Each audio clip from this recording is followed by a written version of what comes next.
Ici l'évangéliste Mario Massica, très heureux de vous accueillir aujourd'hui à cette émission de télévision Les Actualités prophétiques.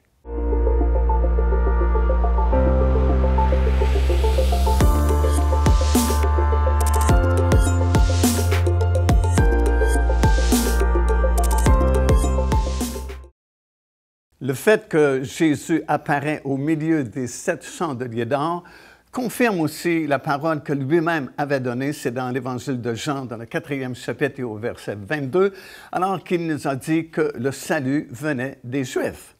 Et bien sûr, le chandelier est un puissant témoignage d'Israël, un puissant symbole de la nation d'Israël, et encore aujourd'hui qui apparaît sur toutes les monnaies israéliennes et sur tous les documents officiels également du pays d'Israël. D'ailleurs, si vous allez en Israël, devant la Knesset, qui est le Parlement israélien à Jérusalem, vous allez voir ce grand chandelier, immense chandelier à 7 branches qui est là devant la Knesset, qui a été donné par la Grande-Bretagne à Israël.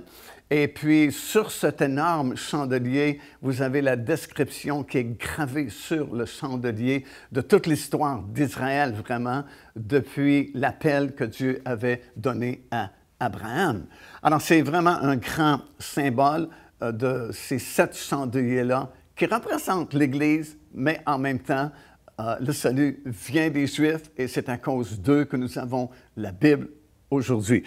Les 7 étoiles dans sa main droite, comme Jésus nous a expliqué, représentent les dirigeants de ces 7 églises-là ou les dirigeants des nombreuses assemblées qui ont été fondées depuis l'effusion du Saint-Esprit à Jérusalem dans la chambre haute sur les 120 disciples.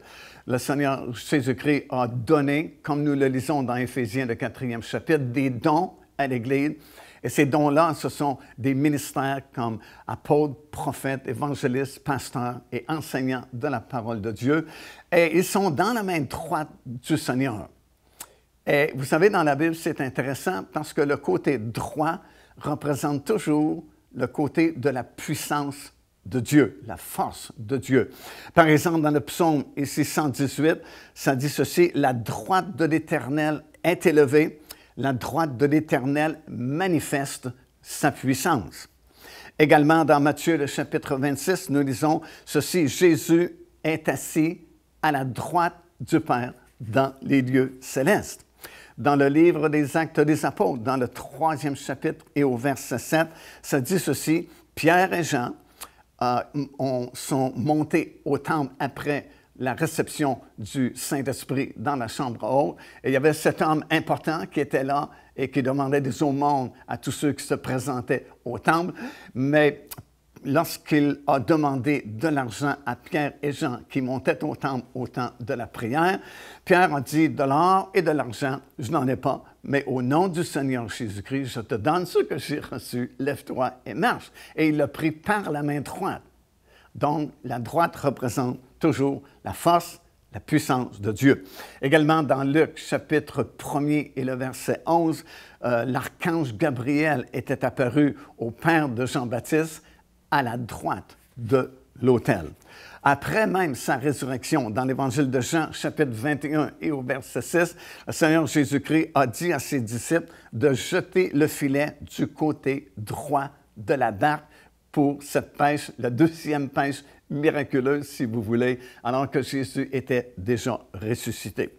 La même chose, nous lisons dans Matthieu, chapitre 25, lorsque, après les 7 années de tribulation, tous les survivants à ces 7 années seront rassemblés dans la grande vallée qui sera créée lorsque Jésus reviendra. Et là, le Seigneur va séparer ceux qui seront jugés dignes d'entrer dans leur corps physique pour la période du millénium. Et ça dit ceci: parmi les survivants des 7 années de tribulation, ceux qui seront jugés dignes, justement, d'entrer dans le règne de 1000 ans dans leur corps physique seront placés à la droite du Seigneur.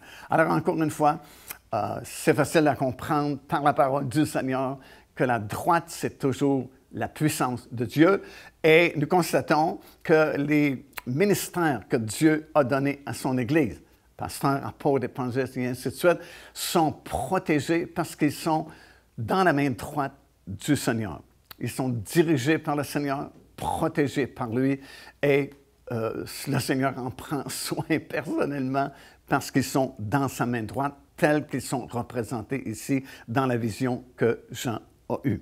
Alors, les 7 chandeliers d'or, comme on a mentionné, représentent l'histoire terrestre de l'Église, et les 7 étoiles qui sont dans sa main droite représentent les ministres qui ont la charge de ces assemblées. Et comme j'ai mentionné précédemment, ce n'est pas exclusivement pour les 7 églises qui étaient en Asie mineure à l'époque et qui ont été sélectionnées, choisies pour un but précis que je vous expliquerai plus tard dans cette série d'études. Ce n'est pas seulement pour ces 7 assemblées-là que ces versets et cette vision parlent, mais c'est à tout l'ensemble de l'histoire terrestre de l'Église du Seigneur Jésus-Christ. Comme nous verrons également un peu plus tard, l'Église du Seigneur n'est pas une institution éternelle, puisqu'elle a eu un début. Le début, c'est lorsque le Saint-Esprit est descendu dans la chambre haute sur les 120 disciples qui avaient obéi à l'ordre du Seigneur de ne pas quitter la ville de Jérusalem, mais d'attendre ce qu'il avait promis. Le Seigneur avait dit, dans peu de jours, vous serez baptisés du Saint-Esprit. Alors ça, c'est le début officiel, si vous voulez, de l'histoire terrestre de l'Église. Et encore une fois, son histoire se terminera par le son de la trompette, comme mentionné dans l'épître de Paul aux Thessaloniciens. Au son de la trompette, les morts en Christ vont ressusciter. Et nous, dit l'apôtre Paul, qui serons vivants à cette époque-là, dans cette génération-là, nous ne devancerons pas ceux qui étaient morts, mais nous serons changés en un instant, en un clin d'œil, et nous allons monter, nous aussi, dans les airs à la rencontre du Seigneur. À ce moment-là, l'Église, son histoire terrestre est terminée.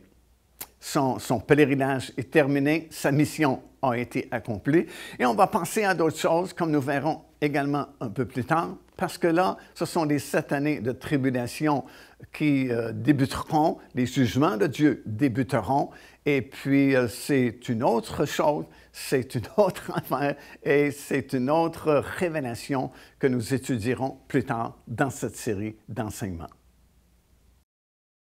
Alors, cette Église qui est représentée par ces 7 chandeliers d'or et les 7 étoiles dans la main droite du Seigneur qui représentent les dirigeants, ceux qui ont été appelés au ministère par le Seigneur Jésus-Christ, représente l'ensemble de l'histoire terrestre de l'Église, comme je viens de mentionner. Et cette Église-là, vraiment, c'est unique. Quand Jésus est monté à Banias, qu'on appelle aujourd'hui, autrefois dans la Bible, c'était Césarée de Philippe, et qu'il a fait sa grande déclaration. Il n'a pas dit « je bâtirai mes églises » au pluriel, mais il avait dit « je bâtirai mon Église », puisqu'il n'y a qu'une seule véritable Église du Seigneur Jésus-Christ. Bien sûr, aujourd'hui, il y a des milliers de sortes de religions, dénominations, sectes religieuses dans le monde entier, mais il n'y a qu'une seule Église du Seigneur Jésus-Christ, celle dont Jésus avait dit « Je bâtirai mon Église ». Et pour faire partie de cette Église-là, il faut vivre le miracle que la Bible appelle la nouvelle naissance. Alors, on ne peut pas tout simplement entrer dans un bâtiment où on prêche la parole de Dieu et on chante les cantiques et devenir membre de l'Église du Seigneur Jésus-Christ. Ce n'est pas comme cela que ça fonctionne. Ça peut fonctionner de même dans les milliers de sortes de religions qu'il y a dans le monde. Il suffit de fréquenter les réunions de ces organisations-là ou signer un papier comme de quoi vous devenez membre de cette Église-là. Mais ça ne fonctionne pas comme cela avec la véritable Église du Seigneur Jésus-Christ. Puisque Jésus a été formel, ça prend un miracle pour faire partie de cette Église-là. Et ce miracle s'appelle la nouvelle naissance. Écoutez, c'est ce que Jésus avait dit il y a très longtemps à Nicodème. Et Nicodème, c'était un docteur de la loi, quelqu'un qui connaissait bien l'Ancien Testament à l'époque. Et voici ce qu'il lui dit. Ici, c'est dans l'Évangile de Jean, 3e chapitre, verset 3 jusqu'à 6. Jésus lui répondit, « en vérité, je te le dis, si un homme ne naît de nouveau, il ne peut voir le royaume de Dieu. » Nicodème lui dit, « Comment un homme peut-il naître quand il est vieux? Peut-il rentrer dans le sein de sa mère et naître à nouveau? » Mais Jésus lui a répondu, « en vérité, je te le dis, si un homme ne naît de nouveau, qui est symbole de la parole, et de l'esprit, miraculeusement, il ne peut entrer dans le royaume de Dieu parce que ce qui est né de la chair est chair, dit-il, et ce qui est né de l'esprit est esprit. » Alors, écoutez, ça prend ce miracle-là de la nouvelle naissance. Et comment ce miracle-là se produit-il? Simplement lorsqu'une personne reconnaît son besoin. Ça s'appelle la repentance. Reconnaître que nous sommes pécheurs et nous avons besoin d'être pardonnés, d'être sauvés. Et le seul qui peut pardonner nos péchés, c'est le Seigneur Jésus-Christ, parce que c'est lui seul qui a versé son sang sur la croix de Golgotha. Et son sang était tellement fort, tellement puissant, qu'il peut pardonner dans une fraction de seconde toute votre vie passée et tous les péchés que nous avions commis avant de connaître le Seigneur Jésus-Christ. À ce moment-là, votre esprit reprend vie et c'est pourquoi ça s'appelle une nouvelle naissance et c'est pourquoi ça s'appelle naître de nouveau. Alors, ça prend vraiment un miracle pour faire partie de l'Église du Seigneur Jésus-Christ. Et ce n'est pas juste une question non plus de participer à des réunions le dimanche matin, mais si vous étudiez attentivement la parole du Seigneur, l'Église du Seigneur est comparée à différentes choses. Par exemple, dans Éphésiens, 2e chapitre, le verset 19, c'est comparé à la maison de Dieu. Toujours dans Éphésiens, le 4e chapitre, on parle de l'Église comme étant un centre d'entraînement. Si vous allez plus loin, dans le 6e chapitre, on parle de l'Église comme un centre de délivrance. Alors, ce n'est pas juste une question de faire des réunions le dimanche matin, mais c'est vraiment une nouvelle façon de vivre. Parce que vous naissez de nouveau, donc vous recevez une vie, ce tout petit mot grec « zoé » qui signifie la vie éternelle. Et si vous avez reçu la vie éternelle qui a donné vie à votre esprit, ben vous devez la vivre, cette nouvelle vie-là. Et c'est pourquoi l'Église est comparée à différentes choses dans le Nouveau Testament. Et de toute façon, vous savez, quand Dieu regarde cette planète et les milliards de personnes qui vivent sur cette planète, en réalité, il ne voit que deux groupes de personnes, ceux qui sont sans Christ et ceux qui sont en Jésus-Christ. Parce qu'effectivement, pour Dieu, il ne fait pas dans la religion. Alors, Dieu n'est pas catholique, il n'est pas protestant, il n'est pas baptiste, il n'est pas n'importe quelle autre dénomination. Dieu est Dieu et il ne fait pas dans la religion.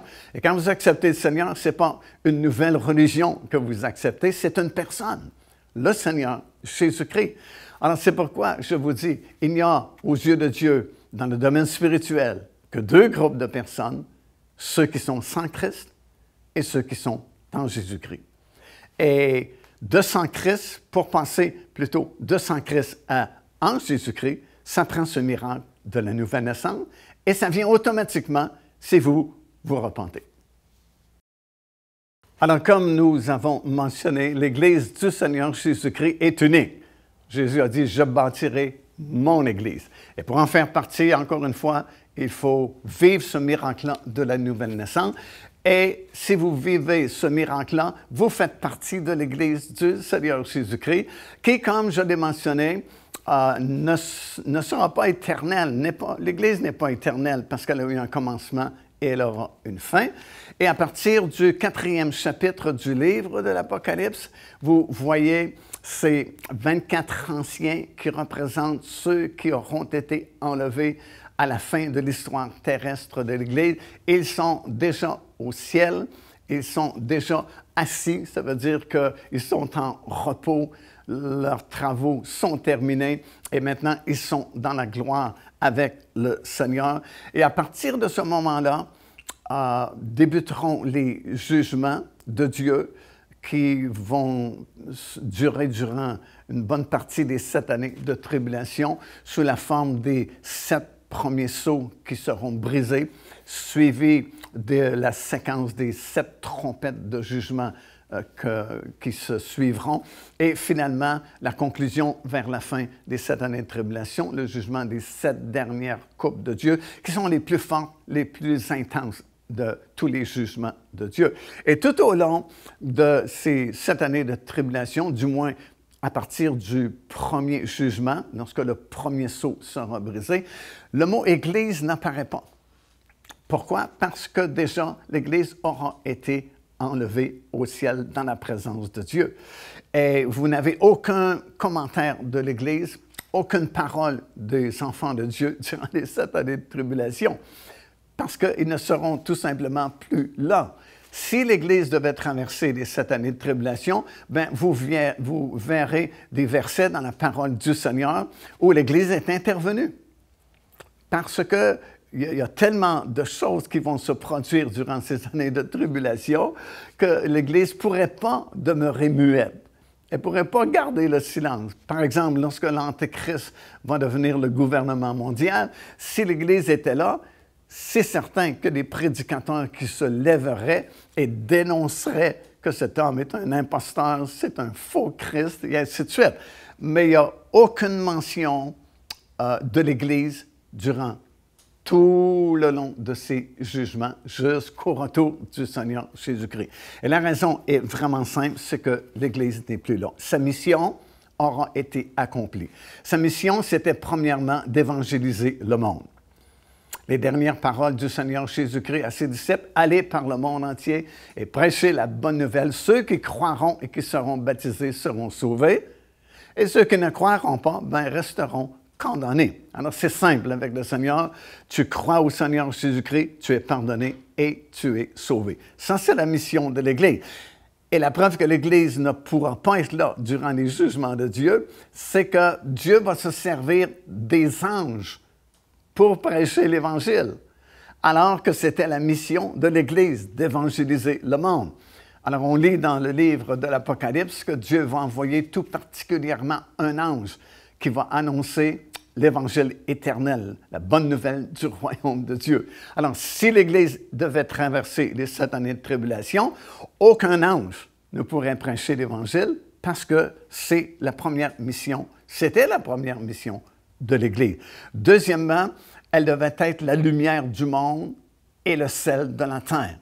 Alors, c'était comme un témoignage que Dieu est vivant, que Dieu est réel et que Dieu a vraiment changé nos vies face à ce monde qui est de plus en plus ignorant des choses de Dieu, de plus en plus rebelle contre Dieu. Bien, l'Église était là comme la lumière du monde et comme le sel de la terre pour rendre un témoignage de la véracité de Dieu et l'existence de Dieu. Et finalement, c'était, encore une fois, un témoignage de rédemption que Dieu est vraiment vivant puisqu'il sauve encore aujourd'hui et il transforme des vies. Vous écoutez le témoignage de certaines personnes qui avaient une vie vraiment très dure avant de connaître le Seigneur Jésus-Christ et qui ont été changées et transformées par la grâce de Dieu. Bien, ça, c'est vraiment un puissant témoignage que Dieu existe et que son plan de rédemption fonctionne.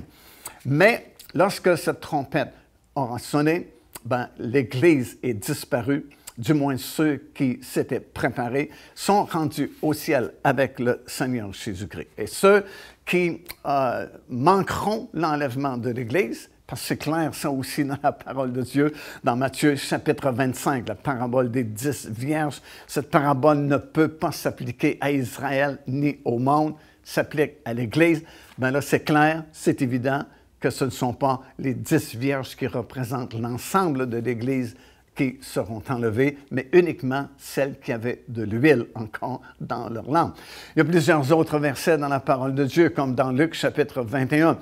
Ça nous dit de prendre garde à nous-mêmes dans les derniers jours pour ne pas que ce jour nous surprenne, nous prenne à l'improviste.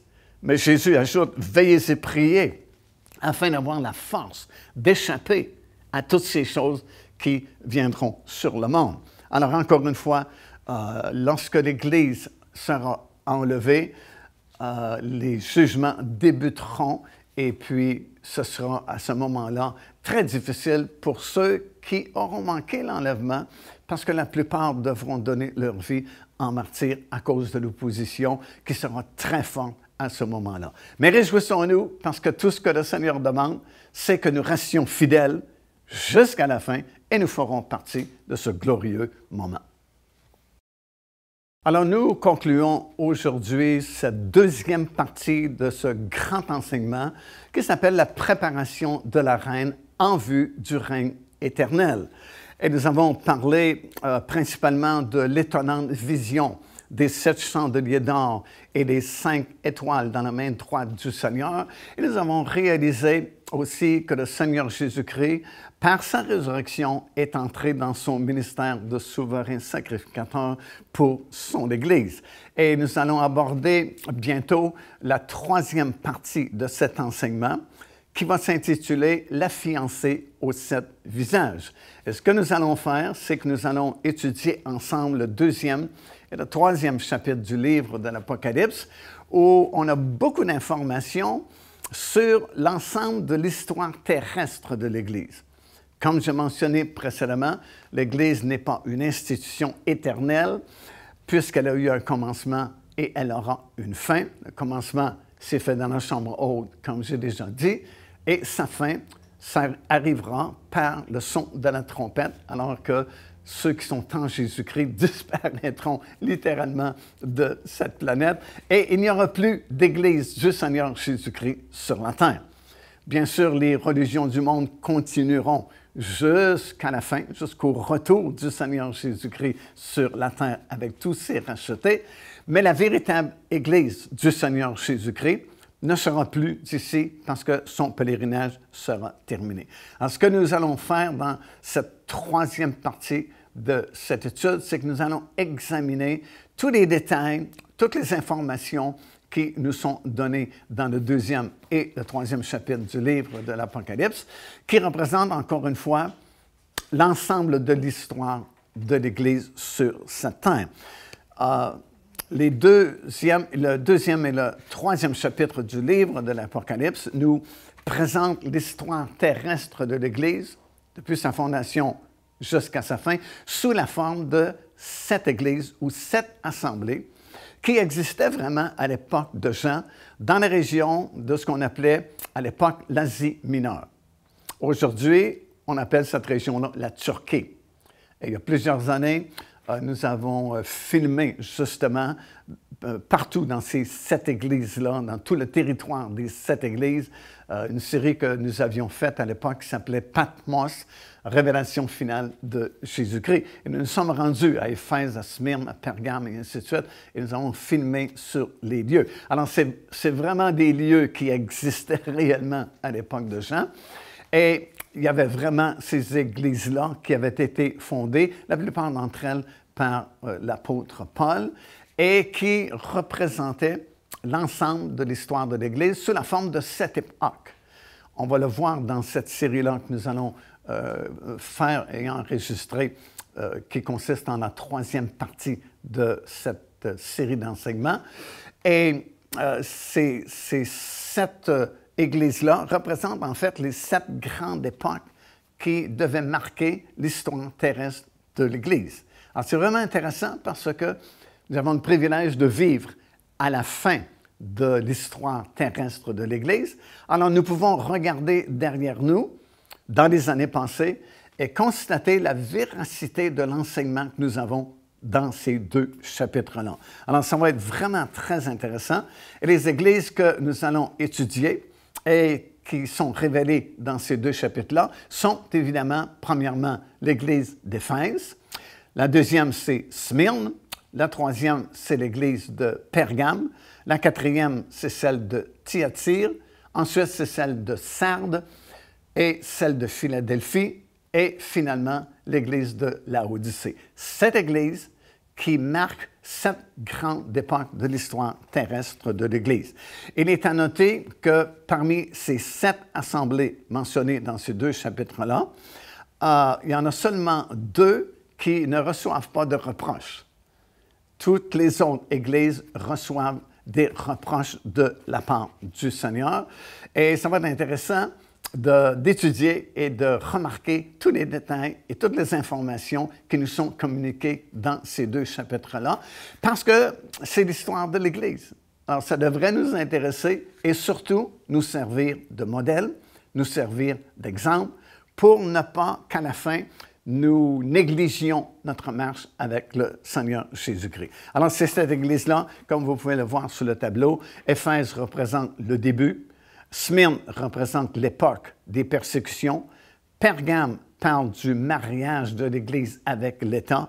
Thyatire, c'est la domination romaine, l'époque de la domination romaine. Sardes, c'est la grande réforme avec Martin Luther et les autres qui ont ramené le message de la grâce. Philadelphie, c'est vraiment l'Église modèle. Et puis la dernière, c'est Laodicée qui représente l'apostasie des derniers jours. Et nous allons constater que nous vivons à la dernière époque parmi ces 7 époques-là. Et nous allons constater qu'il y a 2 vraiment églises qui marquent la fin de l'histoire de l'Église, Philadelphie et Laodicée.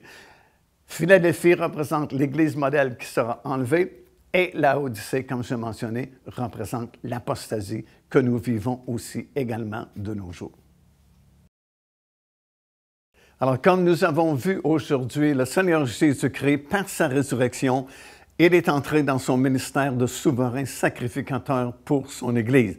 Cela signifie que nous avons quelqu'un à la droite du Père, là-haut dans le ciel, qui est notre intercesseur, notre avocat, mais surtout notre souverain sacrificateur qui plaide pour nous en notre faveur. Alors, venons avec assurance jusqu'au trône de la grâce parce que nous sommes certains d'être exaucés.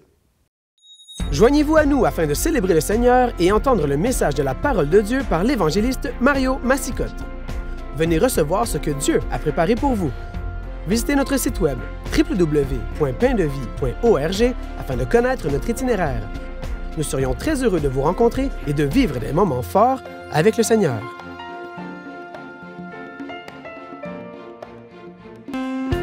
Car Dieu a tant aimé le monde qu'il a donné son Fils unique, afin que quiconque croit en lui ne périsse point, mais qu'il ait la vie éternelle. Téléchargez gratuitement l'enseignement « Le salut, c'est quoi ?» en visitant notre site web www.paindevie.org et recevez la grâce merveilleuse que Dieu vous offre.